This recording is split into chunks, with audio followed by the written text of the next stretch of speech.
Welcome to the HarvestNet podcast, where we discuss topics such as leadership, ministry, and church planting, as we aim to fulfill the Great Commission together through relational connections. HarvestNet International is a global network that exists to network and equip frontline workers for world harvest. It is our hope to see the gospel preached in all nations and to partner with others who share a common goal. We hope that this podcast will encourage, equip, and empower you. For more information on HarvestNet, please visit our website at harvestnetinternational.com.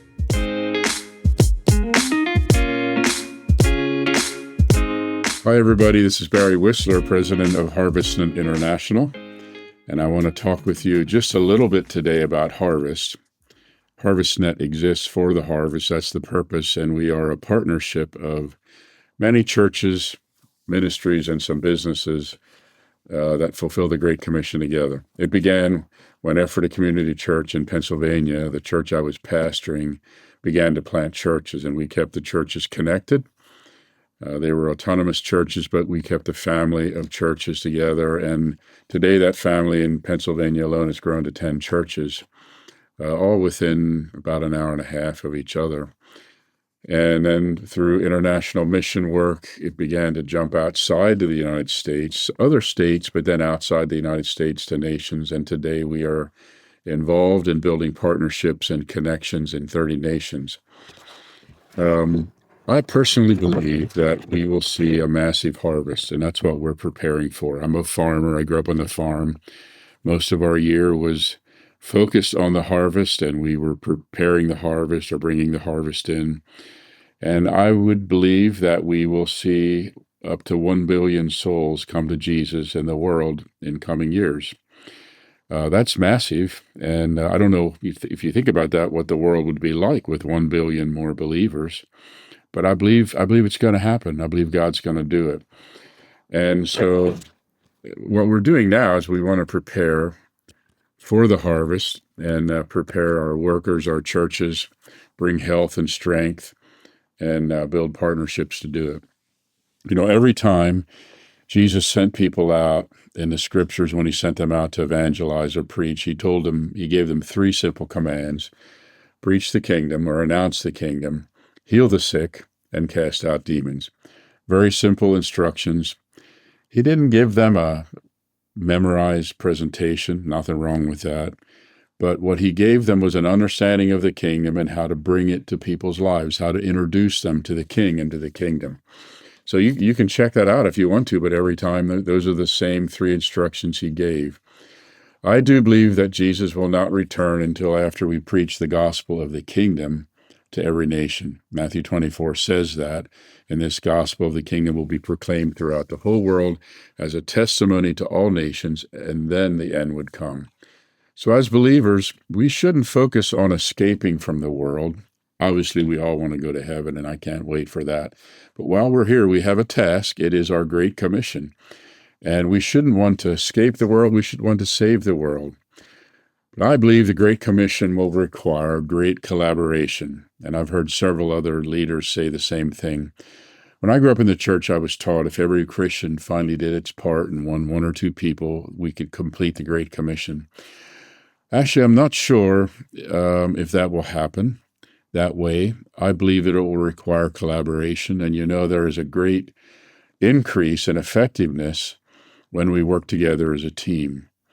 And it's like Ecclesiastes says, 2 or 3 get a better return for their labor.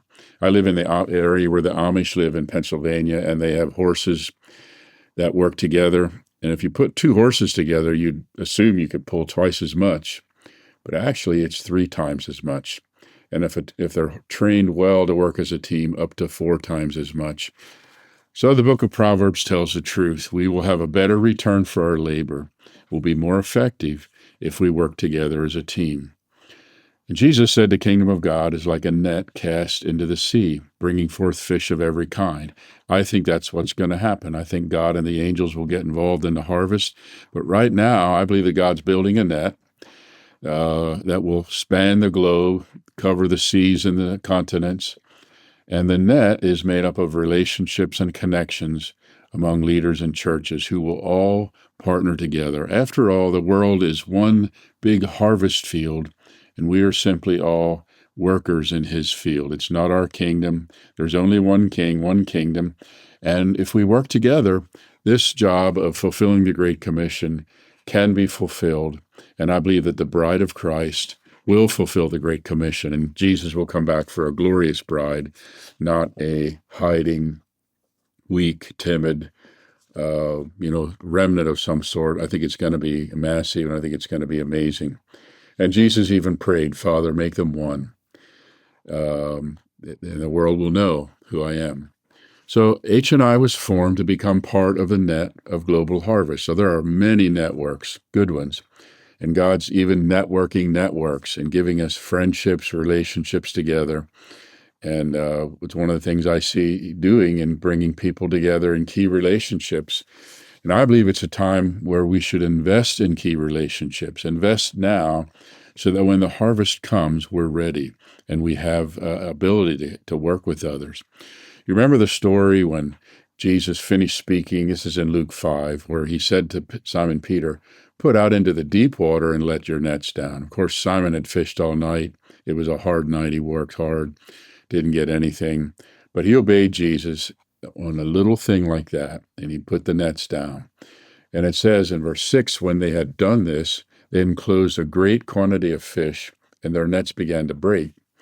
So they signaled for their partners in the other boat for them to come and help them. And they came and filled both of the boats so that they began to sink.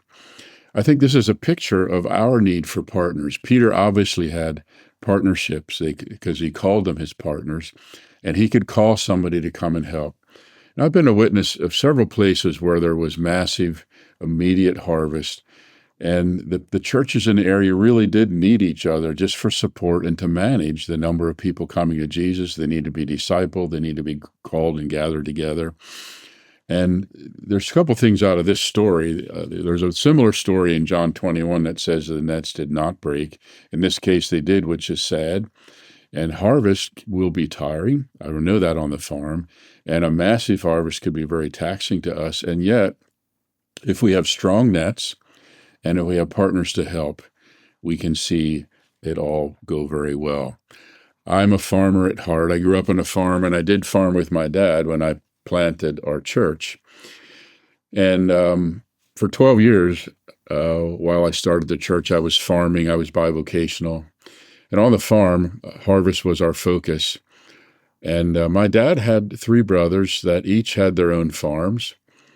And they worked their farms fairly independently during the year. We each took care of our own animals. We had cattle, and my dad had hogs, pigs. But at harvest time, we did something that was very uncommon in our area. We took all our tractors, all our combines, all our hired help, and we went to one of the three farms, and we brought the harvest in that farm. And then we moved everything to the second farm, and we did the same thing there and the third. And we got the harvest done as fast as anybody did, but we did it by helping each other. And, it was a lot of fun. And we were there to help each other when there was a problem. It was just a lot easier. We had joy. We had great times of meals together. And to me, my paradigm for harvest has always been one of teamwork and partnership. And also it was a lot of fun. The bottom line is, and this is what I want to leave you with today, is that we need each other. As I said, Ecclesiastes says, two are better than one because they have a good return for their labor. It's a time for us as leaders, pastors, business leaders, ministry leaders. It's a time for us to connect at heart level and to put our hands together for the good work. And he's joining us at heart level. He's giving us a good understanding of teamwork. What HarvestNet has done in many nations is just help do training. We don't govern churches. We're not a denomination. We will give coaching where leaders need it. We will help them build a healthy leadership team and governance model. And we try to strengthen leaders, try to bring them to a place of health. We know that we will need healthy churches. I believe that healthy leaders produce healthy churches. So we try to bring health wherever we can. And this is all part of preparing for the harvest that's coming. I already see signs of harvest just in my travels. the last year. Even in Europe and in Africa, places we've been, South America, just some amazing things happening. And even here in the United States, the number of conversions are up, the baptisms are way up, and it's beginning, but it is not yet as big as it will be. So my appeal to you is invest in relationships now. If HarvestNet can do anything to help, we're there for you. Just let us know. But I know in each region, you're connecting together with other pastors and leaders in your region, and that's the healthiest way to prepare for the harvest. Thanks for listening, friends, and I pray you have a great year with a lot of fruit. Thank you for joining us today. We are so thankful that you took the time to listen. If you enjoyed what you heard, please like and subscribe to our channel and feel free to share this episode with your friends. To learn more or to give to HarvestNet, visit the link in our channel description. And don't forget to follow us on Facebook, Instagram, and YouTube at HarvestNet International.